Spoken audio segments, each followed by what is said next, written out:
Good morning students. तो हम start करते हैं हमारी आज की क्लास। तो आज की क्लास में हमने पहले रिकेप करेंगे कि कल क्या पढ़ा। कल हमने पढ़ा जाना शुरुआत की, इंट्रोडक्शन पढ़ा कि क्या होता है इलेक्ट्रिसिटी, एंड उसके बाद में हमने एंटर किया इलेक्ट्रिक चार्ज के बारे में जाना। इलेक्ट्रिक चार्ज की कुछ प्रॉपर्टीज़ जाननी कि किस तरह से इनको एडिशन करते हैं, ये स्केलर क्वांटिटी होती है। हमने सुपर प्रिंसिपल ऑफ लाइक यहाँ पे हमने समझा कि यहाँ पे जो सुपरपोजिशन का जो प्रिंसिपल है वो भी समझा यहाँ पे हमने, ठीक है। Q इक्वल्स टू एनी वो भी जाना हमने। सो ओवरऑल हमने चार्ज के बारे में बातें की, इंट्रोडक्शन के बारे में बातें की। अब आज हम बात करेंगे इस चैप्टर के एक इम्पॉर्टेंट टॉपिक के बारे में जो कि है Coulomb's law. So 1.6 from the NCERT Coulomb's law. So हर घर शिक्षा एंड पढ़ेगा भारत तभी तो बढ़ेगा भारत, जैसे आंदोलन को आगे बढ़ाते हैं हम। सो पहला टॉपिक है 1.6 that is coulombs law. Coulombs uncle ने कूलाम अंकल ने एक लॉ दिया जिसमें उन्होंने इलेक्ट्रोस्टैटिक फोर्स के बारे में बताया। यहाँ पर सबसे पहले हम बात करेंगे 2 पॉइंट चार्ज की। 2 पॉइंट चार्ज को उन्होंने r डिस्टेंस पर रखा। मैंने कल ही डिफाइन किया था कि पॉइंट चार्ज क्या होते हैं बेटा। पॉइंट चार्ज ऐसे चार्ज होते हैं जो कि मैग्नीट्यूड वाइज स्मॉल होते हैं, मैग्नीट्यूड वाइज स्मॉल होते हैं एंड वो एक लार्ज डिस्टेंस पे रखे होते हैं, ठीक है। इसको बोलते हैं पॉइंट चार्जेस। तो यहाँ पे Q1 एंड Q2 को हमने r डिस्टेंस पे रखा। अब ये हमने कहाँ रखा है? वैक्यूम में, वैक्यूम में, और इसी को बोल सकते हैं एयर। तो बेटा क्या करेंगे, यहाँ पर ये जो Q1 और Q2 है, अगर मैं मानूँ कि दोनों सेम है, मतलब लाइक है, तो मैंने कल ही बता दिया था like charges repel each other, मतलब एक जैसे जो चार्ज होते हैं अगर दोनों प्लस प्लस हैं तो एक दूसरे को धक्का देंगे, दोनों माइनस माइनस है तो एक दूसरे को धक्का देंगे, ठीक है, पुश करेंगे, फोर्स लगाएंगे, ठीक है, पुश करेंगे। और अगर ये अनलाइक चार्जेस है, मतलब एक प्लस है एक माइनस है, तो ये एक दूसरे को अट्रैक्ट करेंगे। ये मैं कल ही बता चुका हूँ। तो मैं मान के चल रहा हूँ दोनों अभी लाइक चार्जेस है, मतलब एक जैसे हैं। जब एक जैसे हैं तो वैसी बात है, यहाँ Q2 पर एक फोर्स जनरेट होगा जो कि Q1 लगाएगा। हमेशा याद रखना ये जो फोर्स होता है इलेक्ट्रोस्टैटिक फोर्स वो ग्रेविटेशनल फोर्स की तरह सेंट्रल इन नेचर होता है, मतलब ये हमेशा लाइन जो ज्वाइन करती है दोनों पॉइंट चार्जेस को उसी लाइन पर लगते हैं, ठीक है। उसके लाइक यहाँ नहीं लग सकता, यहाँ नहीं लग सकता, इसी लाइन में ये फोर्स लगेगा। तो ये जो फोर्स है Q2 पर वो लगेगा, फोर्स लगेगा ऑन 2 ड्यू टू 1 इस डायरेक्शन में, क्योंकि ये पुश करेगा, धक्का देगा इस तरफ, ठीक है। और ये वाला चार्ज इसको धक्का देगा इस तरफ, क्योंकि दोनों सेम चार्जेस हैं। तो ये होगा force on first charge due to 2, ठीक है। तो इस तरह से हम यहाँ पे फोर्स काउंट करते हैं लाइक। अब ये फोर्स की डायरेक्शन तो देख ली, अब ये फोर्स को निकालते कैसे हैं बेटा। तो बेटा हमेशा याद रखना, पहले तो न्यूटन्स लॉ ऑफ मोशन को लाइक थर्ड जो लॉ है वो यहाँ पे वैलिड होता है। Force on first charge due to 2 vector is okay. तो यहाँ पे force on 1 due to 2 is equals to minus of force on 2 due to 1, ठीक है। ये यहाँ पे न्यूटन्स थर्ड लॉ यहाँ पे वैलिड होता है, एक्शन अगेंस्ट रिएक्शन। जो यहाँ पे चार्ज लाइक इस पे जो फोर्स होगा वो इक्वल होगा, लेकिन निगेटिव इन साइन होगा इस चार्ज इस वाले फोर्स के, ठीक है। ये हम पहले ही देख चुके हैं यहाँ, क्योंकि यहाँ पे वेक्टर क्वांटिटी है, जो डायरेक्शन है वो हम प्लस और माइनस से रिप्रेजेंट करते हैं। तो यहाँ पर जो फोर्स मैं इसके लिए निकालूंगा वही इसके लिए होगा, जो इसके लिए निकालूंगा वही इसके लिए होगा, बस प्लस माइनस का डिफरेंस रहेगा, ठीक है। तो फोर्स का जो फॉर्मूला बताया यहाँ पे कूलाम अंकल ने, वो बताया कि इस कंडीशन में जो फोर्स होता है वो डायरेक्टली प्रोपोर्शनल होता है इन दोनों चार्ज के मल्टीप्लिकेशन के, Q1 इंटू Q2, ठीक है। और एक और इन्होंने स्टेटमेंट दिया, ये पहला स्टेटमेंट है। दूसरा स्टेटमेंट में उन्होंने बोला कि फोर्स यहाँ पर डिस्टेंस के इनवर्सली प्रोपोर्शनल होता है डिस्टेंस के स्क्वायर के, मतलब ये जो दोनों के बीच की जो डिस्टेंस है उसके स्क्वायर के इनवर्सली प्रोपोर्शनल होता है। इतना तो हम भी जानते हैं बचपन से बेटा कि जब भी डायरेक्टली प्रोपोर्शनल का साइन हटता है तो कांस्टेंट आता है। तो बेटा फोर्स हटा लाइक डायरेक्टली प्रोपोर्शनल का साइन हटाया तो K आया, और यहाँ पे Q1 Q2 upon R square.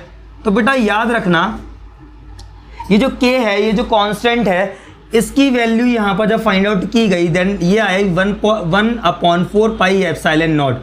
यहाँ पर जो एप्सिलॉन नॉट है, ये जो एप्सिलॉन नॉट की जो वैल्यू हो जाएगी that will be 8.8 into 10 to the power -12।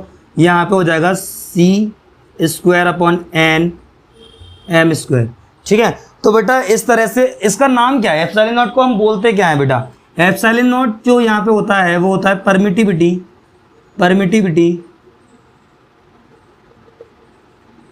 Of free space बोल सकते हैं या फिर वैक्यूम बोल सकते हैं बेटा, फ्री स्पेस या फिर वैक्यूम।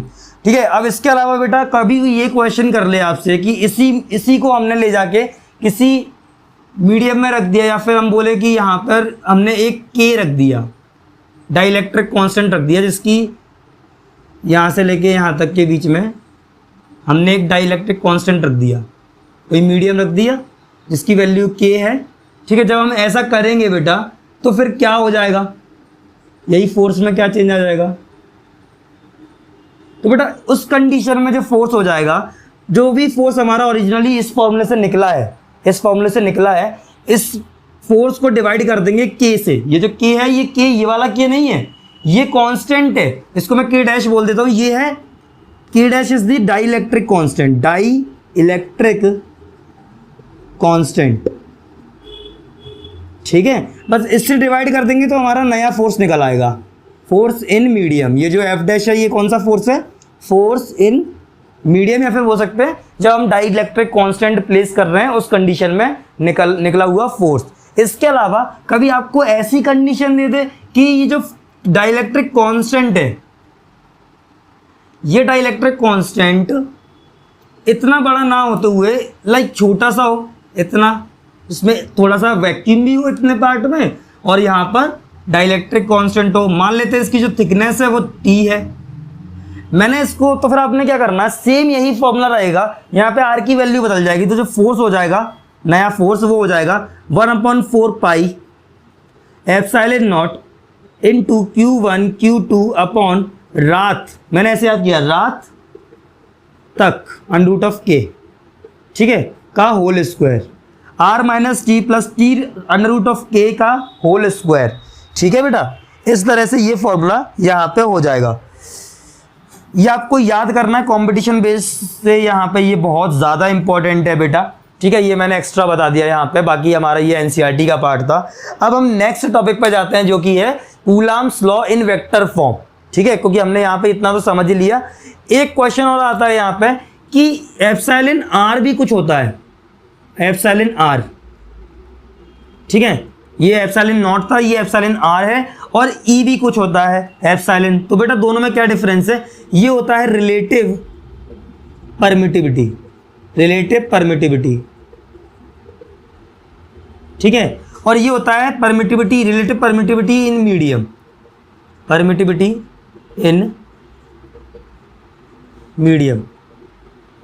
इसकी जरूरत कब पड़ेगी बेटा, जब भी आप ये जो एक्सपेरिमेंट है, दोनों पॉइंट चार्जेस को आप प्लेस करते हो किसी मीडियम में, तो उस कंडीशन में आप यहाँ पे ये टर्म यूज करोगे, और फॉर्मूला जो होगा वो हमारा जो न्यू फॉर्मूला बन जाएगा, that will be force equals to K Q1 Q2 upon are square. Similar है, बस यहाँ पे ये जो के है ये बदल जाएगा 1/4 पाई। अभी तक एप्सिलॉन नॉट हुआ करता था, permittivity in free space, free space मतलब वैक्यूम और एयर। ठीक है, अब इसमें मल्टीप्लाई हो जाएगा ई आर का, रिलेटिव परमिटिविटी का। ठीक है, तो इसी को हम लिख सकते हो कि यहाँ पे अगर मैं इसको और इसको मिला दूं तो एक फॉर्मूला होता है हमारे सामने, that is E equals to E not into E R. ये लर्न कर लो बेटा, बहुत इंपॉर्टेंट है।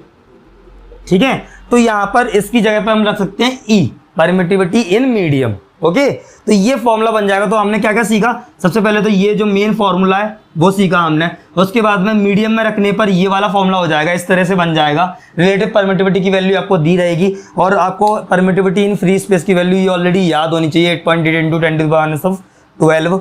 और इसके अलावा फिर हमने सीखा कि अगर हम डाइलेक्ट्रिक कांस्टेंट प्लेस कर देते हैं तो ये फोर्स इस तरह से चेंज हो जाता है, के का डिवाइड हो जाता है डाइलेक्ट्रिक कांस्टेंट का। और अगर डाइलेक्ट्रिक कांस्टेंट पूरा ना हो, कुछ पर्टिकुलर एक थिकनेस दी गई हो इसकी, तो उस कंडीशन में रात तक, इस तरह से आप याद कर लेना, के पे अंडर रूट आ जाएगा और माइनस लगेगा और फिर प्लस लगेगा।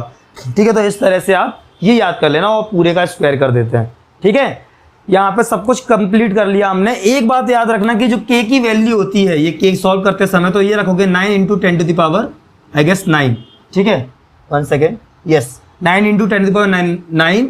एंड इसकी जो यूनिट होती है बेटा वो इसके जस्ट अपोजिट हो जाएगी, जो हमने यहाँ पर लिखी थी एप्सिलॉन नॉट की यूनिट के, क्या हो जाएगी, Nm²/c²। ठीक है बेटा, तो इतना आपको याद रखना है। तो आपसे कोई भी न्यूमेरिकल यहाँ पे छूटेगा नहीं। अब हम जाते हैं नेक्स्ट टॉपिक की ओर, that is Coulomb's law in vector form. काफी इंपॉर्टेंट है, आप स्क्रीनशॉट ले लो इसका। ओके, तो अब हम बात करते हैं हमारे नेक्स्ट टॉपिक की, that is Coulomb's law in vector form. In vector form बहुत इंपॉर्टेंट टॉपिक है, अच्छे से पढ़ना, ठीक है। ये हमारे नीट जेई मेंस बोर्ड्स का बहुत फेवरेट है, ठीक है। देखो बेटा, वेक्टर फॉर्म क्यों आता है, क्योंकि फोर्स बेटा हम भी जानते हैं, यहाँ पे जो फोर्स है वो है एक वेक्टर क्वांटिटी। तो वेक्टर क्वांटिटी होने के कारण यहाँ पर मैं मान लेता हूँ एक Q1 चार्ज मैंने यहाँ पे कहीं प्लेस कर दिया, ये एक्स एक्सेस है, ये वाई एक्सेस है, ठीक है। और यहाँ पर Q2 चार्ज मैंने प्लेस कर दिया, ठीक है। तो Q1 हो गया यहाँ पे एंड Q2 हो गया यहाँ पे, ठीक है। ये दोनों पॉइंट चार्जेस हो गए, और ये है R1 पोजिशन वेक्टर और ये हो गया R2 पोजिशन वेक्टर।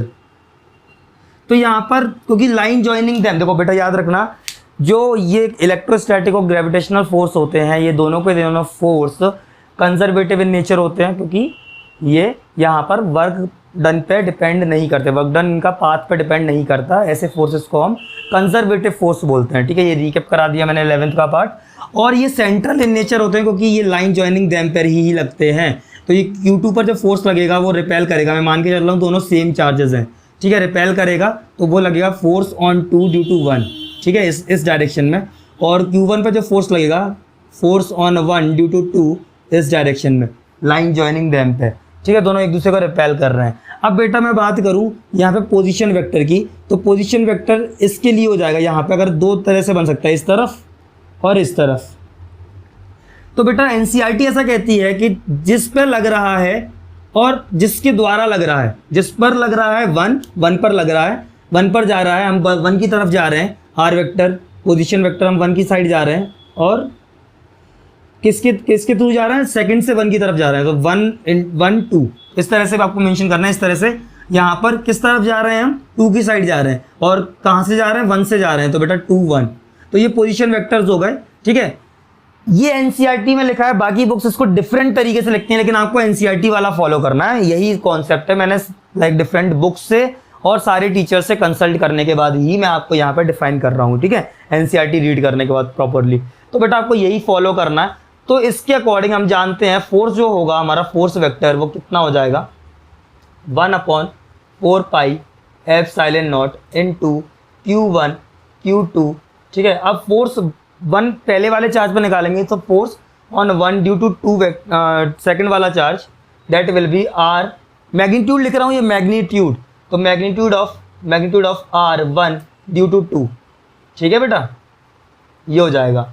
इनटू इसकी डायरेक्शन बेटा, that will be R on 1 due to 2 will be, और जो डायरेक्शन लिखते हैं वो हम कैप से लिखते हैं, तो ये हो गया 1। अब इसी को हम लिख सकते हैं force on 2 due to 1, force on 2 due to 1 will be equals to 1/4 pi epsilon not, 4 pi epsilon not Q1 Q2 upon R on 2 due to 1 का magnitude into R on 2 due to 1 cap, ठीक है। अब बेटा हम जानते हैं कि A vector क्या होता है, A vector is equals to A का मैग्नीट्यूड इनटू A की डायरेक्शन, इसको A कैप बोलते हैं। तो A कैप को हम लिख सकते हैं A वेक्टर अपॉन A का मैग्नीट्यूड, इसको हम लिख सकते हैं इस तरह से। तो बेटा यहाँ पे मैं क्या करूँगा, इस R21 के को मैं यहाँ पे लिखूंगा वेक्टर अपॉन मैग्नीट्यूड के केस, मैग्नीट्यूड के द्वारा रिप्रेजेंट करूँगा, ठीक है। तो ये हमारे दो तरीके हो गए लिखने के। अब मैं पहला वाला ले रहा हूँ, सेकंड वाला आप वैसे ही सेम लाइक रिपीट कर सकते हो। मैं पहला वाला लेके चल रहा हूँ, force on 1 due to 2 will be equals to 1/4 pi epsilon not Q1 Q2 upon R1 on 2 by 2, 1 R on 1 by 2 का होल स्क्वायर, ये मैग्नीट्यूड का स्क्वायर है, इनटू इसको कैसे लिख सकता हूँ, R12 वेक्टर अपॉन R12 का मैग्नीट्यूड। बेटा अब यहाँ से देख सकते हो ये दोनों सेम है, तो ये R12 के मैग्नीट्यूड का क्यूब हो जाएगा बेटा, क्या हो जाएगा, क्यूब। तो बेटा ये ना NC लाइक नीट में और जेई मेंस में क्या करते हैं, 4 ऑप्शन दे देते हैं, कहते हैं बताओ कि किस तरह से हम वेक्टर फॉर्म में रिप्रेजेंट करेंगे। तो बेटा ध्यान करो, ध्यान रख लो, R क्यूब हो जाता है, मैग्नीट्यूड का क्यूब हो जाता है जब हम वेक्टर फॉर्म में लिखते हैं, यहाँ पे वेक्टर फॉर्म में, ठीक है। यहाँ पर ये जो लिखा है ये डिफरेंट है, ये कैप है, ये डायरेक्शन है, ठीक है। और ये यहाँ पे इस तरह से लिख देते हैं। इसी को ऐसे भी लिखते हैं, देखो हमेशा याद रखना पोजीशन वेक्टर हमेशा फाइनल माइनस इनिशियल होता है, ठीक है। तो हम इसको ऐसे भी लिख सकते हैं, ठीक है। ये लिखना बहुत ज़रूरी है क्योंकि यहाँ पे यही कन्फ्यूज़न होती है कि हमने तो इस तरह से पढ़ा ही नहीं है। 4 pi epsilon not into Q1 Q2 upon, इसको मैं ओपन करके लिखूंगा तो R2 माइनस R1 हो जाएगा, R2 माइनस R1 का होल क्यूब, मैंने दोनों को मिला के लिख दिया, इनटू यहाँ पे जो वेक्टर है R2 vector minus R1 vector, ठीक है। ये इस तरह से हम लिख सकते हैं, तो ध्यान रहे। इसी तरह से हम इसको भी लिख सकते हैं F21 को, force on second due to 1, ठीक है। तो ये हो गया हमारा Coulomb's law in vector form. इसके अलावा एनसीईआरटी यहाँ पे एक लाइन ऐड करती है, ध्यान रहे। इस लाइन को समझने के लिए यहाँ पे एनसीईआरटी ने 2 स्टेटमेंट बोला है, मैं यहाँ पे 3 स्टेटमेंट बोलूँगा तभी आपको ये प्रॉपरली समझ आएगा। एनसीईआरटी कहती है जो फोर्स ऑन 2 ड्यू टू 1 है, this is along R on R21। देखो फोर्स इस डायरेक्शन में लग रहा है और R21 भी इसी डायरेक्शन में लग रहा है, ठीक है। ये एनसीईआरटी ने बोला है। और एनसीईआरटी ये भी कहती है कि यही force on 2 due to 1 is along minus of R, ये वेक्टर फॉर्म में लिखना R12। ऐसा कब होगा, ऐसा कब, माइनस ऑफ R12 मतलब इसके अपोजिट डायरेक्शन में R12 की डायरेक्शन। ऐसा कब होगा, जब लाइक चार्जेस होंगे। लाइक चार्जेस मतलब चार्जेस सेम होंगे, जब कंडीशन ऐसी होगी कि ये दोनों के दोनों चार्ज सेम है और फोर्स रिपल्सिव फोर्स है। फोर्स कौन सा है, रिपल्सिव फोर्स है, ठीक है। तो इस बात को याद रखना। सेकंड स्टेटमेंट एनसीईआरटी ये बोलते हैं, कंफ्यूजन हो जाता है बच्चों को, कि यही force on 2 due to 1 will be along minus of R21, ठीक है, माइनस ऑफ R21, या फिर बोल सकते हैं और is along plus of R12 vector, ठीक है। वेक्टर मैग्नीट्यूड नहीं, वेक्टर, ठीक है। लेकिन कंडीशन क्या होनी चाहिए, जब व्हेन चार्जेस आर अनलाइक मतलब सिमिलर नहीं है, एक प्लस है एक माइनस है। क्योंकि उस कंडीशन में बेटा क्या होगा, यही कंडीशन ऐसी हो जाएगी, फोर्स अंदर की तरफ लगेगा क्योंकि अट्रैक्ट करेंगे ना एक दूसरे को, दोनों फोर्स अंदर की तरफ लगेंगे। और R21 और R12 तो जैसे दिख रहे हैं आपको, R21 इस तरफ रहेगा और R12 इस तरफ रहेगा, ठीक है, इस तरफ रहेगा। तो बेटा इसीलिए यहाँ पे लिखा है, जब जो F21 है, ये जो F21 है, फोर्स ऑन 2 ड्यू टू 1 है, इसकी डायरेक्शन इस तरफ हो जाएगी, ठीक है, इस तरफ हो जाएगी, और R21 की डायरेक्शन इस तरफ हो जाएगी, दोनों अपोजिट डायरेक्शन में हो जाएंगे। इसलिए यहाँ पे मैंने माइनस का यूज़ किया, इवन एनसीईआरटी भी माइनस का ही यूज़ करेगी। तो ध्यान से समझना, वो जो सेंटेंस लिखे हैं 2 सेंटेंस, वो इस तरह से लिखे हैं। आपको प्रॉपर पहले इस डायग्राम को अंडरस्टैंड करना पड़ेगा, तभी वो स्टेटमेंट आपको समझ आएंगे, ठीक है। तो यहाँ पे हमारा कंप्लीट होता है Coulomb's law in vector form. यहाँ पे एज आई कैन चेक मैंने पूरा कंप्लीट कर लिया है। अब हम नेक्स्ट टॉपिक में पढ़ेंगे प्रिंसिपल ऑफ सुपरपोजिशन। बेटा फोर्स कैसे लगता है, देखो ये तो हमने सीख ही लिया 2 चार्ज पे, लेकिन एक चार्ज पे ढेर सारे फोर्सेस, पॉइंट चार्जेस अगर रखे हैं तो फिर उनके द्वारा भी फोर्स लगेगा, तो उनका नेट कैसे निकालेंगे, ये हम पढ़ेंगे नेक्स्ट टॉपिक में, that is principle of superposition. तो हमारा जो नेक्स्ट टॉपिक है finally, that is forces between multiple charges. हम एनसीईआरटी बेस फॉलो कर रहे हैं, ठीक है। देखो सारी बुक्स में टॉपिक सारे हैं, लेकिन एनसीईआरटी को फॉलो करेंगे तो ज़्यादा अच्छा रहेगा, क्योंकि एनसीईआरटी ही तीनों कॉम्पिटिटिव एग्जाम्स में अब आती है, वी नो दैट, ठीक है। चलो हम स्टार्ट करते हैं। तो इसे स्टार्ट करने से पहले कुछ पेंडिंग बातें हैं जिन्हें हम यहाँ पे डिस्कस कर लेते हैं जल्दी से। सबसे पहली बात जो हम यहाँ पे डिस्कस करेंगे, दैट इज कि थोड़ा कंपैरिजन कर लेते हैं इलेक्ट्रोस्टैटिक फोर्स को एंड ग्रेविटेशनल फोर्स को, ठीक है। तो हम यहाँ पे जानते हैं कि electrostatic force upon gravitational force का जब रेशियो लेंगे, इलेक्ट्रोस्टैटिक फोर्स का क्या होता है, K into Q1 Q2 upon यहाँ पे R का स्क्वायर अपॉन यहाँ पे G into M1 M2 upon R का स्क्वायर, ठीक है। तो यहाँ पर R स्क्वायर कैंसिल हो गया। ये Q1 Q2 हम किसको माने, इलेक्ट्रॉन और प्रोटॉन को, इलेक्ट्रॉन एंड प्रोटॉन को, ठीक है। तो इलेक्ट्रॉन का मास और प्रोटॉन का मास और इलेक्ट्रॉन का चार्ज और प्रोटॉन का चार्ज, देखो इलेक्ट्रॉन का चार्ज हमें पता ही है, इलेक्ट्रॉन का चार्ज होता है 1.6 इंटू 10⁻⁻⁻19 कूलम, ठीक है। प्रोटॉन का भी चार्ज वही होता है, बस प्लस माइनस का डिफरेंस रहता है, इलेक्ट्रॉन के केस में माइनस और प्रोटॉन के केस में प्लस रहता है, ठीक है। मास अगर दोनों की बात करें तो इलेक्ट्रॉन का जो मास होता है दैट इज 9.1 इंटू 10⁻31 kg, ठीक है। और ये इलेक्ट्रॉन के केस में है, ठीक है। और प्रोटॉन के केस में अगर मैं बात करूं तो ये हो जाएगा 1.67 इंटू 10⁻⁻27 kg, ठीक है। तो ये वैल्यूज आप पुट कर देना, पुट करने के बाद में यू विल गेट, के की वैल्यू आपको ऑलरेडी पता ही है, जी की वैल्यू ऑलरेडी पता ही है, कांस्टेंट वैल्यूज हैं। जब आप दोनों को डिवाइड करोगे तो then you will get that जो इलेक्ट्रोस्टैटिक फोर्स होता है वो ग्रेविटेशनल फोर्स के 10⁻39 टाइम्स बड़ा होता है, ठीक है। और यहाँ पर 2.2 अराउंड आ जाता है। तो ओवरऑल आपको ऑलमोस्ट याद रखना है यही टर्म। यहाँ से हम ये जान पाए कि इलेक्ट्रोस्टैटिक फोर्स काफ़ी बड़ा होता है as compare to gravitational force, okay. And secondly आपको इस बात को ध्यान रखना है कितने मैग्नीट्यूड से बड़ा होता है ये, 10⁻39 के मल्टीप्लिकेशन से बड़ा होता है बेटा, ठीक है। वो क्या होगा, नेट फोर्स के बारे में बताता है। नेट फोर्स किस कंडीशन में, जब आपके सामने यहाँ पर ये ओरिजिन है, यहाँ पर Q1 चार्ज रखा हुआ है, Q2 चार्ज रखा हुआ है, Q3 चार्ज रखा हुआ है, Q4 चार्ज रखा हुआ है, ठीक है। n टाइम्स चार्जेस रखे हुए हैं और यहाँ पर ओरिजिन पर रखा हुआ है Q, ठीक है। ओरिजिन पर रखा है Q। तो बेटा यहाँ पर पूछा जाए आपसे कि बताओ कि Q1 के कारण कितना फोर्स लग रहा है Q पर, Q2 के कारण कितना फोर्स लग रहा है Q पर, और यहाँ पे Q3 है, Q3 के कारण कितना फोर्स लग रहा है, ठीक है।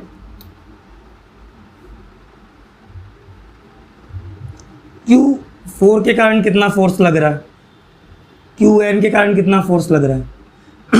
तो ओवरऑल इंडिविजुअल तो आप निकाल लेते हो, इंडिविजुअली अभी आपको मैंने निकालना सिखाया था कूलाम्स लॉ से, लेकिन इंडिविजुअली निकालने के अलावा अगर आपको नेट पूछा जाए कि नेट कितना लग रहा है, इन सबको मिलाकर कितना लग रहा है, तो बेटा आप जानते हो कि जो फोर्स होता है वो वेक्टर क्वांटिटी होती है, ठीक है। तो F यहाँ पे आप सबका ऐड कर दोगे, तो देखो यहाँ पर जो फोर्स लगेगा, अगर मैं बात करूँ इसके कारण जो फोर्स लगेगा इस पर, that will be force on, यहाँ पे इसको नॉट मान लेते हैं, force on not due to 1, इस पे इसके कारण लगेगा force on not due to 2, force on not due to 3, force on not due to 4, force on not due to n। तो आपको यहाँ पे F वेक्टर नेट निकालना है तो आपको सबका एडिशन कर देना होगा, F not 1 plus F not 2 vector plus F not 3 vector plus F not 4 vector dot dot dot plus F dot n vector. तो n टाइम्स आपको बस वेक्टर फॉर्म में उनको ऐड करना है, इस बात का ध्यान रखना। i j k कैप ये सब तो यहाँ पे होंगे नहीं क्योंकि अलॉन्ग दी लाइन ज्वाइनिंग लगता है, बस आपको ये बात याद रखना है कि वेक्टर फॉर्म में उनका एडिशन करना है। ये R1 है, ये R2 है, ये R3 है, ये R4 है और ये Rn है, ठीक है। तो इसको बोलते हैं हम प्रिंसिपल ऑफ सुपरपोजिशन। देखो प्रिंसिपल ऑफ सुपरपोजिशन की ज़रूरत क्या पड़ती है, कूलाम्स लॉ में सिर्फ इतना सीखा कि दो चार्जेस और पॉइंट चार्ज, तो फिर फोर्स कैसे निकालें। लेकिन प्रिंसिपल ऑफ सुपरपोजिशन हमको ये सिखा देता है कि जब एक चार्ज पे डिफरेंट चार्जेस उसके पास में रखे हैं, वो अलोंग दी लाइन अगर कोई फोर्स लगा रहे हैं, तो फिर हम नेट मैग्नीट्यूड कैसे निकालें, फोर्स का नेट फोर्स कैसे निकालें, ठीक है। इसको हम जानते हैं यहाँ से प्रिंसिपल ऑफ सुपरपोजिशन से। तो यहाँ पर ये एक Q0 चार्ज था जिस पर हमने यहाँ पर बहुत सारे चार्जेस रखे हैं, Q1 Q2 Q3 Q4 Qn, ठीक है, n टाइम्स। तो हमने यहाँ पर ये जाना इस तरह से, हम अगर सारे फोर्सेस को इंडिविजुअली वेक्टर फॉर्म में ऐड कर दें इस तरह से, तो इनका जो वेक्टर एडिशन हो जाएगा वही होगा F नेट, ठीक है। और R1 यहाँ पर वेक्टर है, R2 यहाँ पर वेक्टर है, R3 यहाँ पर पोजीशन वेक्टर है, R4 पोजीशन वेक्टर है और Rn भी पोजीशन वेक्टर है, ठीक है। तो इस तरह से आपको निकालना है। एनसीईआरटी थोड़ा सा कॉम्प्लिकेटेड करके लिख देती है, बस वो क्या करेगी, ओपन करेगी फोर्सेस को इंडिविजुअली और एडिशन करके दिखा देंगे। ठीक है, तो बात सेम ही है। हम इसको ऐसे भी लिख सकते हैं, F net will be equals to यहाँ पे के into summation initially and n times यहाँ पर फाइनल। ठीक है, और यहाँ पर जाएगा कितना, Q1 Q2, ठीक है, R। अब यहाँ पर क्या लिखें, यहाँ पर ये R डिफरेंट हो जाएंगे यहाँ पर, तो R यहाँ पे 0 1 से लेके आपको सबका वेक्टर एडिशन करना होगा, R1 का स्क्वायर। ठीक है, तो इस तरह से लिख सकते हैं, ओवरऑल समेशन निकालना है हमको बस सबका। अब इसके बाद मैं बात करूँ, यहाँ पे हमने प्रिंसिपल ऑफ सुपरपोजिशन देख लिया। क्वेश्चन करने से पहले कुछ आपको डेटा याद रखना है, इजीली क्वेश्चन 1 मिनट के अंदर अगर आपको सॉल्व करना है तो। देखो यहाँ पर अगर दो फोर्सेस हैं आपके सामने, एक F और सेकंड फोर्स है, और दोनों के बीच का जो एंगल है दैट इज़ 90 डिग्री। तो इस केस में बेटा यहाँ पर जो वेक्टर F नेट होगा, F नेट वेक्टर होगा, उसका मैग्नीट्यूड डायरेक्टली आप बोल सकते हो कि √2 टाइम्स होगा F के। याद रखना, ये रिजल्ट आपको याद रख लो। सेकंड, इसी तरह से अगर दोनों वेक्टर के बीच का जो एंगल है वो 60 डिग्री है, ये F वेक्टर है, ये F वेक्टर है, तो इनके बीच का जो रिजल्टेंट पास होगा F नेट, उसकी value almost √3 times of F हो जाएगी। याद कर लो डायरेक्ट, ये इजी कर देंगे आपके क्वेश्चंस को। ठीक है, अगर थर्ड में बात करूँ, यहाँ पे इन दोनों के बीच का जो एंगल है वो 120 डिग्री है, 120 डिग्री है, तो उस केस में जो रिजल्टेंट होगा वो बीच से पास करेगा, बीच से। ठीक है, ये F वेक्टर है, ये भी F वेक्टर है, और रिजल्टेंट बीच से पास करेगा, और इसकी जो वैल्यू हो जाएगी वो F हो जाएगी। F net will be equals to F। ठीक है, ये इजी कर देंगे आपके क्वेश्चंस को। और यहाँ पे मैं यहाँ पे हमने 3 तरह से बात कर ली। एक बात आप याद रखना कि ये जो A है और ये B वेक्टर है, ठीक है, आपको यहाँ पर, या फिर मान लेते हैं यहाँ पर ये F1 है, ये F2 है। अगर आपको पूछा जाए कि बताओ F नेट कितना है, तो आप इस तरह से निकाल लोगे F नेट वेक्टर। लेकिन अगर आपको रिजल्टेंट पूछ लिया, देन इन दैट केस आपको रिजल्टेंट कैसे निकालना है, magnitude will be equals to √ऑफ F1 का स्क्वायर प्लस F2 का square plus 2F1 F2 cos theta. ठीक है बेटा, तो इस तरह से आप रिजल्टेंट भी फाइंड आउट कर लोगे। एक बात याद रहे कि अगर आपको F नेट और F1 के बीच का एंगल पूछ लिया, मान लो ये थीटा है और ये अल्फा है और ये पूरा एंगल था थीटा, तो आप कैसे निकालोगे, आप डायरेक्टली फॉर्मूला यूज करोगे, tan alpha will be equals to F2 sine theta upon F1, यहाँ पे लिखोगे F1 प्लस F2, यहाँ पे लिखोगे F1 plus F2 cos theta. ठीक है बेटा, इस तरह से आप निकाल लोगे tan अल्फा। तो यहाँ पे हो गया हमारा फोर्सेस बिटवीन मल्टीपल चार्जेस। यहाँ पे मैंने ऑलमोस्ट सब कुछ कवर कर दिया है। ठीक है, आपके बोर्ड से रिलेटेड, आपके एनसीईआरटी बेस्ड, और इसके अलावा आपके NEET, JEE Mains, even CUET का जो एग्ज़ाम है उससे रिलेटेड सारे क्वेश्चंस आपके बन जाएंगे। ठीक है, हम क्वेश्चंस की तरफ चलते हैं और साथ में क्वेश्चंस करके देखते हैं अब तक मैंने जो भी पढ़ाया उनसे क्वेश्चंस किस तरह से चुटकियों में सॉल्व होंगे। सो पहला क्वेश्चन है कि 3 चार्जेस 10 माइक्रोकूलम, 5 माइक्रोकूलम, -5 माइक्रोकूलम, अगर ये एयर में एट 3 कॉर्नर, मतलब 3 कॉर्नर पर इक्विलेटरल ट्राइंगल के 3 कॉर्नर पर प्लेस कर दिए जाएं और जिसकी साइड है 0.1 metre, find resultant force on A. ठीक है, तो देखो हम सॉल्यूशन करेंगे। यहाँ पे यहाँ पे हमें पता है एक इक्विलेटरल ट्राइंगल की तीनों साइड्स इक्वल होते हैं, सॉरी तीनों साइड्स और तीनों एंगल भी इक्वल होते हैं। तो यहाँ पे 0.1 मीटर, 0.1 मीटर, 0.1 मीटर ऐसा बोला गया है। अब ये है ए पॉइंट, ये है बी पॉइंट, ये है सी पॉइंट। ठीक है, और यहाँ पर बोला गया है कि यहाँ पर रखा गया है 10 माइक्रोकूलम, बी पर रखा गया है 5 माइक्रोकूलम, सी पर रखा गया है यहाँ से -5 माइक्रो कूलम। ठीक है, अभी हम भी जानते हैं इस पॉइंट पर due to B, A point पर बी के कारण जो फोर्स लगेगा, क्योंकि ये भी पॉजिटिव है ये भी पॉजिटिव है, तो रिपल्सिव फोर्स लगेगा। ठीक है, अलोंग दी लाइन, तो कितना हो जाएगा बेटा, इस तरफ जाएगा अलोंग दी लाइन फोर्स, और ये जो फोर्स होगा वो रिपल्सिव होगा इन नेचर। ये फोर्स रिपल्सिव होगा F1, और जो फोर्स लगेगा सी के साइड वो लगेगा F on A due to B. ये होगा फोर्स इस तरफ, क्योंकि ये माइनस है ये प्लस है, ये प्लस का 10 है और ये माइनस का 5 है, और ये अट्रैक्टिव होगा नेचर में। ठीक है, तो बेटा ये यहाँ इस साइड जाएगा फोर्स, तो ये फोर्स हो जाएगा on C due to A, sorry force on A due to C vector. हम भी जानते हैं कि अगर ये 60 है, ये 60 है, ये 60 है, तो ये आप बाहर का 120 है। इतनी ज्योमेट्री आपको क्लास 10 तक आनी चाहिए ट्राइंगल के। ठीक है, इक्विलेटरल ट्राइंगल में ऐसा होता है। तो बेटा यहाँ पे ये जो मिडिल से पास होगा, अभी जस्ट मैंने बताया था, जब 120 डिग्री एंगल होगा और जो फोर्स होंगे अगर वो सेम होंगे, तो उस कंडीशन में 120 डिग्री के केस में जो रिजल्टेंट होगा, एफ रिजल्टेंट होगा वो कितना होगा बेटा, एफ के बराबर। ठीक है, अब बेटा याद करो, मैं यहाँ पे बता देता हूँ, एफ ए बी और एफ जो ए सी है वो दोनों की वैल्यू सेम होगी। इसका रीज़न बता देता हूँ। इसका रीज़न ये है क्योंकि बेटा यहाँ पे दोनों साइड्स इक्वल है, ये देखो साइड्स तीनों की इक्वल है। जब साइड्स इक्वल है तो फोर्स के फॉर्मूले में होता ही क्या है, के की वैल्यू जो कि सबके लिए इक्वल रहेगी 9 × 10⁻⁹ दोनों के लिए इक्वल होगी, और उसके बाद में Q1 एंड Q2, ठीक है, अपॉन R² यहाँ पे।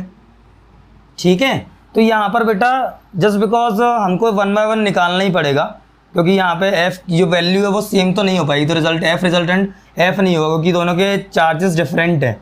ठीक है, एक बार 10 × 5 हो जाएगा और एक बार हो जाएगा यही 5 × 10, ऑलमोस्ट सेम ही है, बस माइनस का डिफरेंस आएगा दोनों में। ठीक है, तो दोनों में 45 न्यूटन आ जाएगा। देखो सेम ही है, चार्जेस भी सेम है। एक बार बनेगा Q1 एंड Q2 10 × 5 और एक बार बनेगा Q1 एंड Q2 10 × 5। ठीक है, बस फर्क इतना रहेगा, एक बार अट्रैक्टिव होगा और एक बार रिपल्सिव होगा, इतना फर्क रहेगा। मतलब फोर्सेस सेम है, जब फोर्स सेम है तो रिजल्टेंट मिडिल से पास होगा, और मिडिल से पास होता है 120 डिग्री के केस में, तो एफ ही रिजल्टेंट आता है। रिजल्टेंट का जो आंसर होगा वह एफ ही आएगा, एफ ही आएगा बेटा। तो यहाँ पर जो आंसर है वो आ जाएगा 45 न्यूटन। लेकिन ये क्या आया बेटा, ये आया F A B vector plus F B C vector, F A C vector. ठीक है, अगर हमको मैग्नीट्यूड निकालना है, 1 second, F A C vector, A C vector, तो ये 45 न्यूटन है।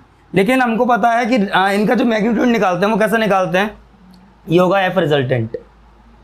अब मैग्नीट्यूड निकालने के लिए हमने फॉर्मूला सीखा था, इसको मैं यहाँ पे बता देता हूँ। √Of F1² plus F2² plus 2F1 F2 cos theta, ये हो जाएगा F का मैग्नीट्यूड, F रिजल्टेंट का मैग्नीट्यूड। तो बेटा ये आ जाएगा √ऑफ 45 का स्क्वायर प्लस 45 का square plus 245 × 45 cos 120 degree. cos 120 degree की वैल्यू होती है -1/2, तो -1/2 मतलब 0.5। तो ये यहाँ पर जब हम कैलकुलेशन करेंगे तो 45 का स्क्वायर प्लस 45 का स्क्वायर यहाँ पे, ठीक है, प्लस 2 × 45 × -45 × -1/2, ठीक है, और ये भी यहाँ पर माइनस का रहेगा। सो ओवरऑल कैलकुलेशन के बाद में यहाँ पर जो आंसर आएगा वो आएगा बेटा 45, ठीक है, न्यूटन। तो ये आ जाएगा हमारा रिजल्टेंट ऑफ फोर्स। ठीक है, अब हम सेकंड क्वेश्चन की ओर चलते हैं। Thank you.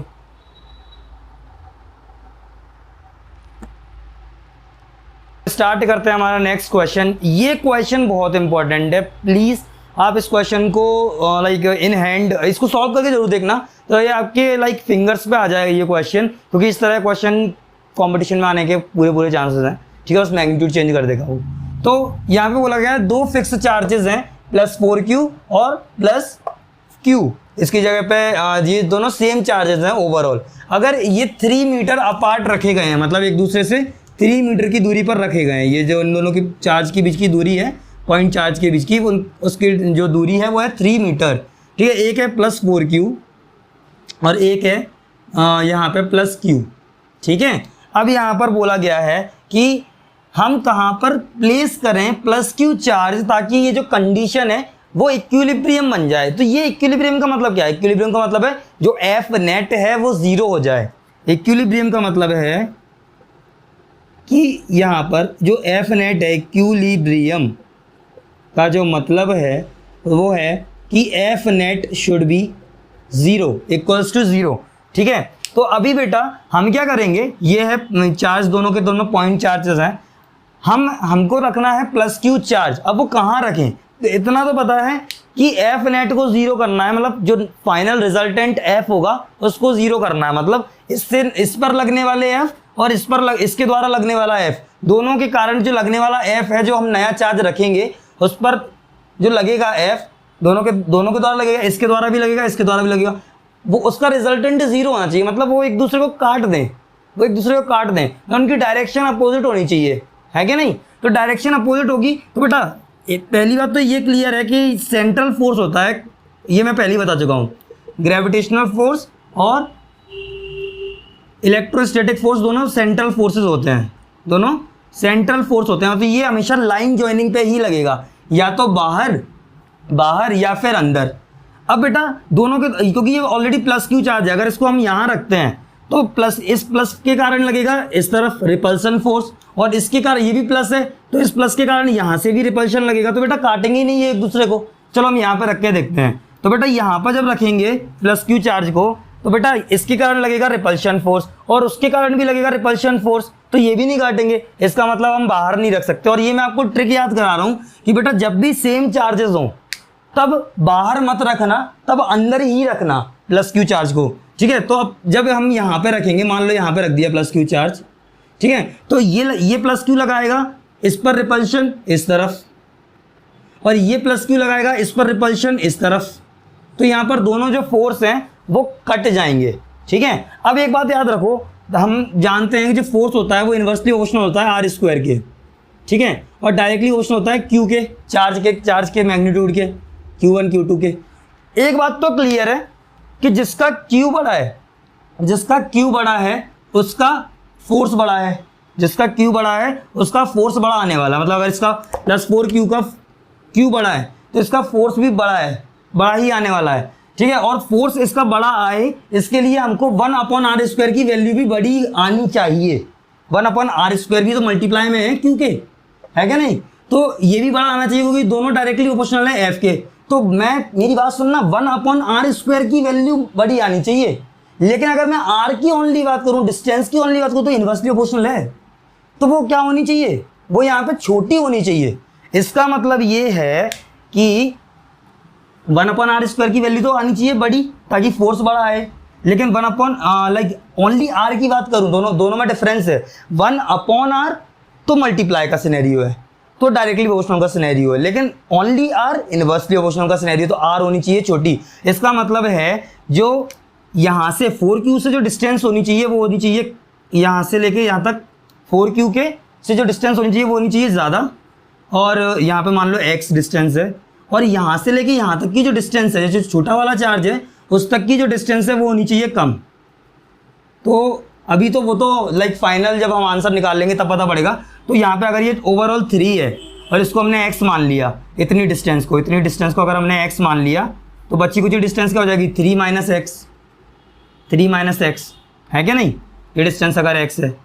बेटा अभी हम क्या करेंगे, यहाँ फॉर्मूला लगाएंगे। फॉर्मूला ये है कि फोर्स निकालने का जो फॉर्मूला होता है वो होगा 1/4πε0 q1 कितना है? +4q इंटू q अपॉन उनके बीच की डिस्टेंस कितनी है? x²।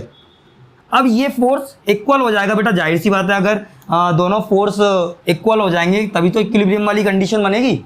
अब इस पे लगने वाला फोर्स कितना है बेटा इसके द्वारा? वो हो जाएगा q1 q into q2 again q upon r², 3 - x²,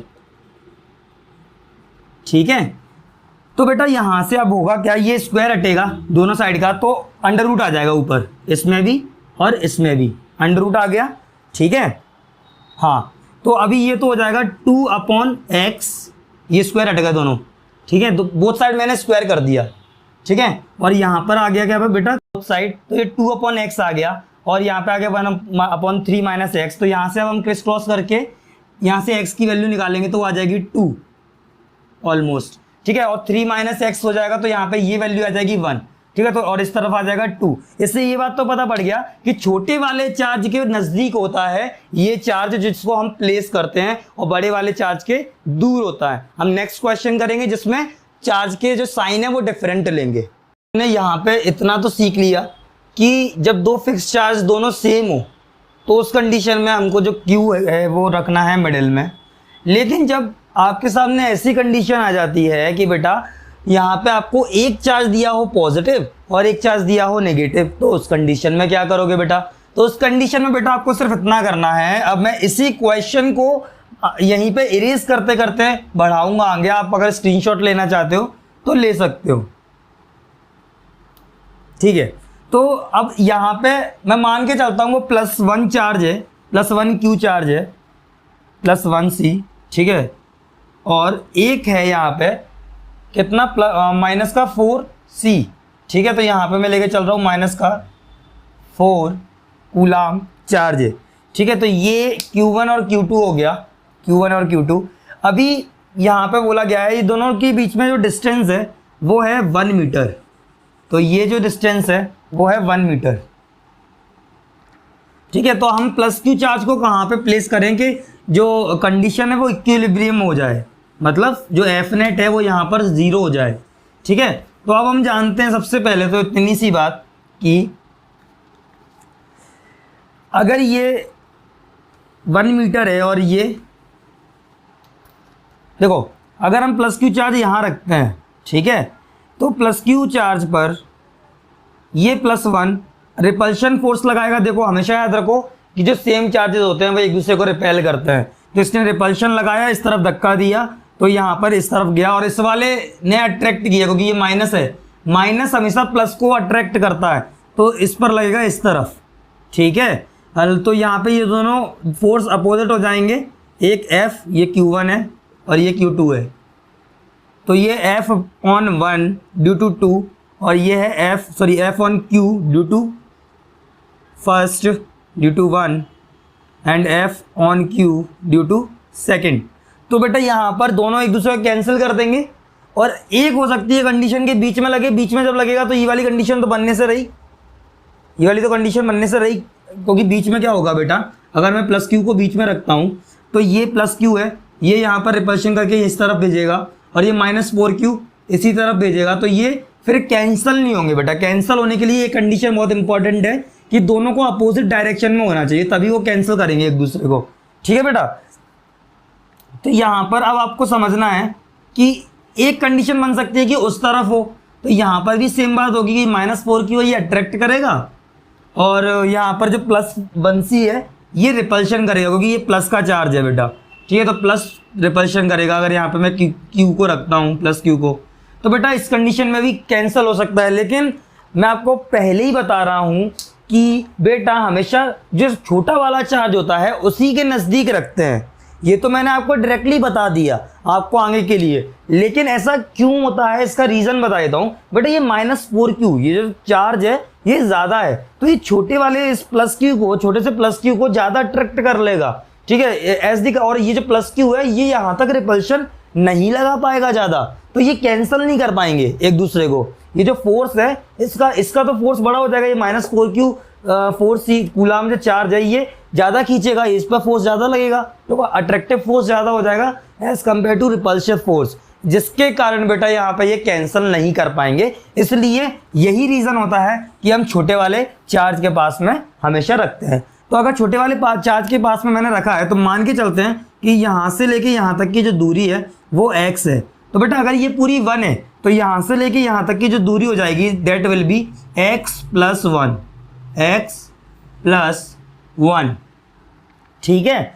अब हम वही सेम कंडीशन लगा देते हैं कि यहाँ पर दोनों फोर्स बराबर होंगे, तो पहला फोर्स क्या है 1/4 pi epsilon not into Q1 कितना है 1C और Q2 है +Q, ठीक है। तो +Q into 1C upon 1Q रख देता हूँ यहाँ पे 1Q, ठीक है। और अपॉन में R² x² हो जाएगा, x² will be equals to 1/4 pi epsilon not,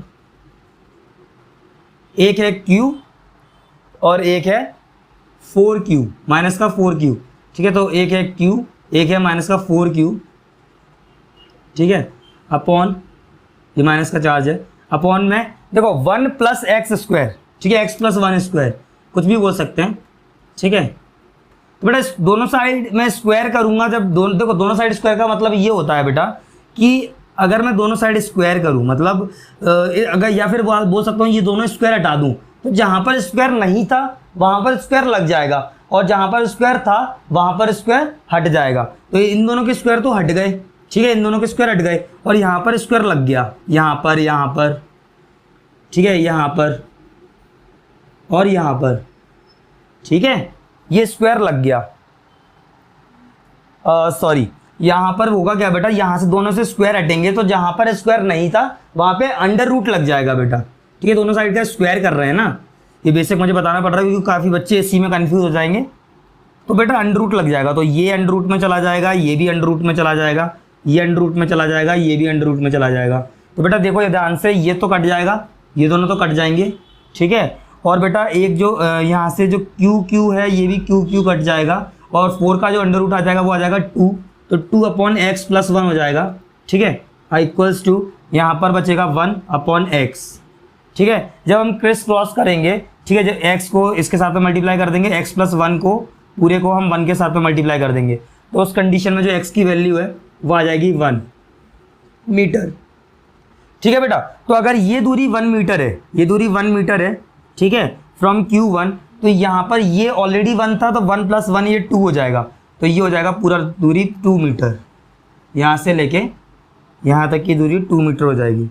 तो बेटा इस तरह से हम इन क्वेश्चंस को सॉल्व करते हैं। आप प्लीज़ इस क्वेश्चन को सॉल्व करके देखना क्योंकि ऐसे क्वेश्चन कॉम्पिटिशन एग्जाम्स में आने के पूरे चांसेस हैं। इवन आप प्रीवियस ईयर के क्वेश्चंस देखोगे तो ये क्वेश्चन तो आपको वहाँ पे मिल जाएंगे। तो नेक्स्ट क्वेश्चन हमारे सामने है कि 4 चार्जेस हैं +Q लाइक प्लस माइनस, तो यहाँ पे चार्जेस दिए नहीं है, ठीक है, इनके साइंस तो दिए नहीं है। ओवरऑल चारों Q हैं, बस 2 सिमिलर हैं और 2 सिमिलर हैं, remaining 2 are placed at squares corner. तो जल्दी से स्क्वायर बनाओ। सॉल्यूशन हम यहाँ पे स्क्वायर बनाएंगे, यहाँ पे ये है स्क्वायर, ठीक है। इसको रेक्टेंगल तो नहीं लग रहा, ठीक है, ठीक है। अब मान लेते हैं ये स्क्वायर है, ये स्क्वायर है और साइड यहाँ पर A मान लेते हैं क्योंकि स्क्वायर की साइड सिमिलर होती है।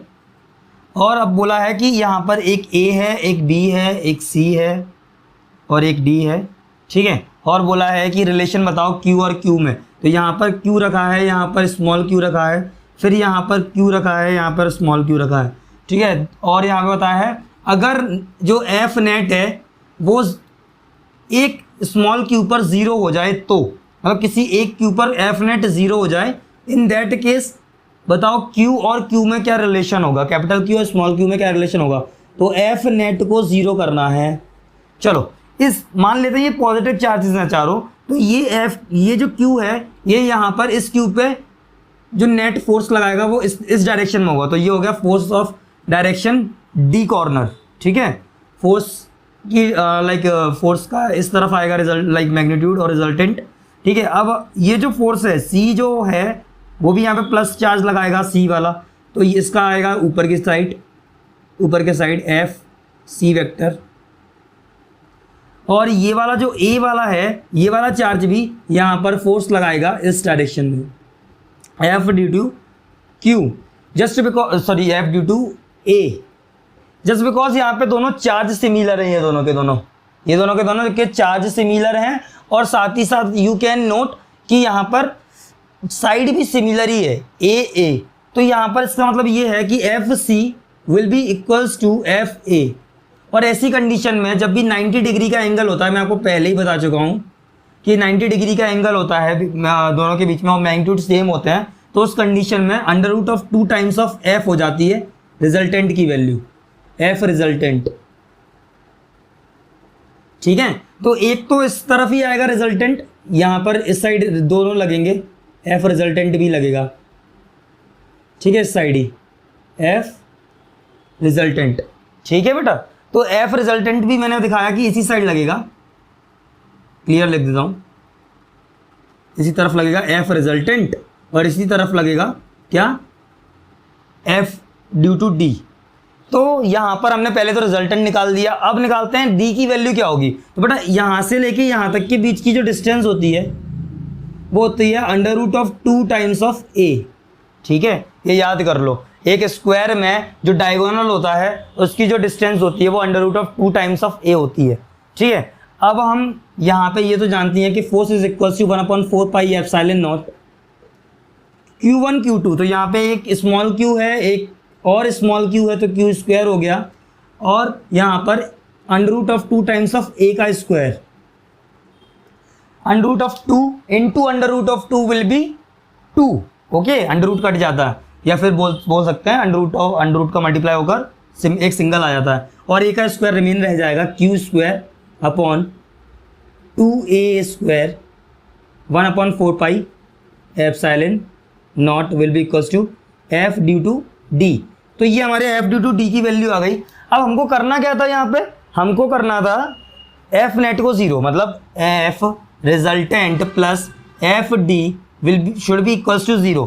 जब हम ऐसा करेंगे, एफ रिजल्टेंट की वैल्यू रखेंगे under root of 2 times of F, F की वैल्यू क्या हो जाएगी 1/4 pi epsilon not into Q small q capital Q upon A का स्क्वायर, इनके बीच की जो डिस्टेंस है वो a है, विल बी इक्वल प्लस यहाँ पे जो एफ डी की वैल्यू हो जाएगी दैट विल बी ये जो अभी अभी हमारे सामने रखी हुई है 1/4 pi epsilon not q small q का square upon 2 times of a का स्क्वायर, ठीक है। इसको हमें 0 के इक्वल करना है, ठीक है, यही तो इक्विलिब्रियम का मतलब है। तो अब यहाँ पे हम कॉमन लेंगे, तो बेटा ये कॉमन आ गया दोनों साइड से, ठीक है, और एक q भी क्या कॉमन आ गया, यहाँ पे स्क्वायर में से एक चला गया, ठीक है, और a स्क्वायर भी कॉमन आ गया, a स्क्वायर कॉमन आ गया, एक जगह 2a स्क्वायर है और एक जगह 1a स्क्वायर है, ठीक है। तो यहाँ पर बचा क्या, under root of 2 times of capital Q plus 1/2a, yes, यहाँ पे एक q बचा, और यहाँ पे एक ए स्क्वायर से ए स्क्वायर तो कैंसिल ही हो जाएगा, तो यहाँ पर ए नहीं बचा, फिर ए स्क्वायर से ए स्क्वायर मतलब ए स्क्वायर यहाँ पे आ जाएंगे बाहर कॉमन में 1/4 pi epsilon not Q upon A square will be equals to 0।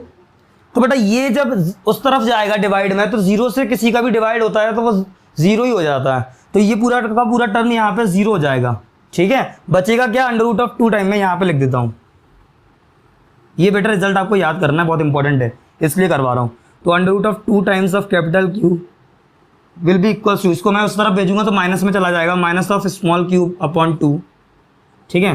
तो capital Q will be equal to minus of q upon under root of 2 under root of 2। बेटा ये रिजल्ट प्लीज़ याद कर लो, ये डायरेक्टली फेवरेट है, जितने भी competitive exams होते हैं उसका फेवरेट है, ये डायरेक्ट रिजल्ट याद कर लो आप। इस कंडीशन में हो सकता है वो यहाँ पे न्यूमेरिकल बना के दे दे और डायरेक्टली इस तरह के ऑप्शंस में भी डाल के पूछ सकता है, ठीक है। और नेक्स्ट क्वेश्चन की साइड चल, तो चार्ज से जो नेक्स्ट हमारा क्वेश्चन है वो है ये। देखो मैंने बहुत ही यूनिक क्वेश्चंस लिए हैं और एक मेजर बुक से लिए हैं, मतलब जो बहुत इंपॉर्टेंट बुक है, ठीक है। तो ये आपके बेसिक्स को स्ट्रॉन्ग कर देंगी कि एग्जैक्टली हमें जो फार्मूलाज हैं, जो कॉन्सेप्ट है, जो हमने इसी लेक्चर में पढ़ा है, उन्हें यूज़ कैसे करना है। लेकिन at the last of chapter मैं यहाँ पे नीट जेई मेंस के क्वेश्चंस करवाऊंगा प्रीवियस ईयर्स के। वो जो क्वेश्चंस होंगे वो विद इन 1 आवर एटलीस्ट 50 और 100 होंगे, ठीक है, क्योंकि वो मैं बैक टू बैक करवाऊंगा। इनके केस में मुझे थोड़ा सा स्लो चलने पड़ रहा है बिकॉज यहाँ पे मुझे कॉन्सेप्ट्स क्लियर करने हैं। स्फीयर ऑफ लेड, एक स्फीयर है लेड का, लेड के एलिमेंट है जिसका वेट दिया है 10 ग्राम। अब इस 10 ग्राम के स्फीयर, ये जो स्फीयर है लेड का, ठीक है, अब इसका 10 ग्राम वेट है, 10 ग्राम, नेट चार्ज इस पर जो है वो है -2.5 into 10⁻⁹ coulomb. Number of excess electron पूछा है, तो बेटा हम जानते हैं कि इलेक्ट्रॉन्स के कारण ही जो चार्ज है वो इलेक्ट्रॉन्स के कारण ही होता है। तो यहाँ पे सॉल्यूशन में देखो चार्ज क्या होता है कि कितने इलेक्ट्रॉन और एक इलेक्ट्रॉन पे कितना चार्ज, उनका मल्टीप्लाई, कितने electron, number of electron into electron, तो हमें नंबर ऑफ इलेक्ट्रॉन ही तो निकालना है। चार्ज यहाँ पे दिया है -2.5 into 10⁻⁹ equals to number of electron हमको निकालना है। एक इलेक्ट्रॉन का जो चार्ज होता है दैट इज -1.6 इंटू 10⁻⁻19। ठीक है, जब हम इन दोनों को कैंसिल करेंगे then it will be around, n की वैल्यू जो आ जाएगी वो आ जाएगी 1.5 इंटू 10⁻⁻10। ठीक है, 1.5 इंटू 10⁻⁻10। तो इतने एटम यहाँ पे होंगे 10 ग्राम लेड में, क्योंकि चार्ज ये दिया है तो इतने नंबर एटम नहीं, इतने नंबर ऑफ इलेक्ट्रॉन यहाँ पर होंगे। ठीक है, अब हमारा जो नेक्स्ट क्वेश्चन दिया है हमको निकालना है एक्सेस इलेक्ट्रॉन पर एटम। ठीक है, एक्सेस इलेक्ट्रॉन पर एटम। तो नंबर ऑफ एक्सेस इलेक्ट्रॉन पर एटम निकालने के लिए पहले पता तो होना चाहिए कि एटम है कितने यहाँ पे। तो बेटा हम जानते हैं यहाँ पे वेट दिया है लेड का, तो ये ए का सॉल्यूशन था, बी का सॉल्यूशन, हमें थोड़ा केमिस्ट्री में जाना पड़ेगा। नंबर ऑफ मोल्स का फॉर्मूला होता है वेट अपॉन मोलिकुलर मास, और जब भी हमें नंबर ऑफ एटम निकालने होते हैं तो हम इसी नंबर ऑफ मोल में Na का मल्टीप्लाई कर देते हैं। ठीक है, तो यहाँ पर नंबर ऑफ मोल दिया है 10/207, इसका मोलिकुलर मास होता है लेड का, और Na की वैल्यू होती है 6.023 इंटू 10⁻23। जब ये पूरा मल्टीप्लाई करोगे तो ये आ जाएगा 2.9 इंटू 10⁻22 एटम। ठीक है, तो इतने एटम यहाँ पर आ गए। ठीक है, अब हमें नंबर ऑफ एटम तो पता पड़ गए, लेकिन इतने एटम पर इतना चार्ज, इतने नंबर ऑफ इलेक्ट्रॉन है, इतने एटम पर 2.9 इंटू 10⁻22 एटम पर 1.5 इंटू 10⁻10 नंबर ऑफ इलेक्ट्रॉन है। यहाँ पर पूछा है, पर का मतलब होता है 1 एटम पर कितना होगा। तो जाहिर सी बात है अगर मैं बोलूँ कि A पर B है तो 1 पर कितना होगा, B बाय A, इस तरह से डिवाइड में चला जाता है। ये यूनिटरी मेथड बोलते हैं इसको, यूनिटरी मेथड। तो सेम हम यहाँ पे करेंगे, अगर इतने एटम में इतने इलेक्ट्रॉन्स हैं तो एक में कितना होगा, तो इसी का डिवाइड कर देंगे इसमें। तो अगर हम डिवाइड करेंगे 1.5 इंटू 10⁻10 में अपॉन 2.9 इंटू 10⁻22, तो यहाँ पर नंबर ऑफ इलेक्ट्रॉन पर एटम आ जाएंगे, पर atom will be around 5.3 into 10⁻22, sorry 10⁻⁻13। ठीक है, तो ये हो गया नंबर ऑफ इलेक्ट्रॉन पर एटम। तो इस तरह से निकालते हैं। चार्ज के क्वेश्चंस रहते हैं वो तो बहुत ही बेसिक रहते हैं, आपको बस थोड़ी सी केमिस्ट्री भी करनी पड़ जाएगी, बस नंबर ऑफ मोल्स वगैरह का जान के रखना। ठीक है, तो इस तरह से हम निकालते हैं number of electrons, number of and charge से। और हमने फोर्स से रिलेटेड जितने भी क्वेश्चंस थे जो भी बन सकते थे बेसिक्स, वो हमने कॉन्सेप्चुअल सीख लिए हैं। ठीक है, so thank you so much. अब नेक्स्ट टॉपिक की ओर चलते हैं जो कि होगा इलेक्ट्रिक फील्ड, बहुत इंपॉर्टेंट टॉपिक है। ठीक है, सो चलते हैं नेक्स्ट टॉपिक पर। जय हिंद।